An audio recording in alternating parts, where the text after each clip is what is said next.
আসসালামু আলাইকুম। আশা করি আপনারা সবাই ভালো আছেন। আজকে আমি গুরুত্বপূর্ণ একটি ওষুধ নিয়ে আলোচনা করব, যেটা আমাদের বাড়িতে সবার জন্য খুবই উপকার এবং কাজে লাগতে পারে।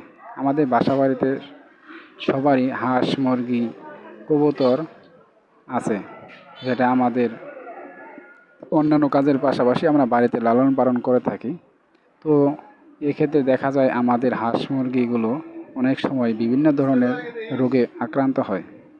যেমন আমাদের মুরগি হাঁস অনেক সময় চুনা পায়খানা করে, হাত পা দুর্বল হয়ে যায়, তারপরে হচ্ছে প্যারালাইসিস, কলেরা, বসন্ত, এই সকল রোগে আমরা অনেক সময় বিভিন্ন ধরনের হীনমন্যতায় ভুগি, কোনটা ছেড়ে কোনটা দিব। আপনারা এই সকল রোগের জন্য এই ডবটি নিয়ম মেনে যদি ব্যবহার করতে পারেন, হাঁস মুরগিকে খাওয়াতে পারেন, আশা করি এই রোগগুলো থেকে আমাদের হাঁস মুরগিগুলো অনায়াসে মুক্তি পাবে।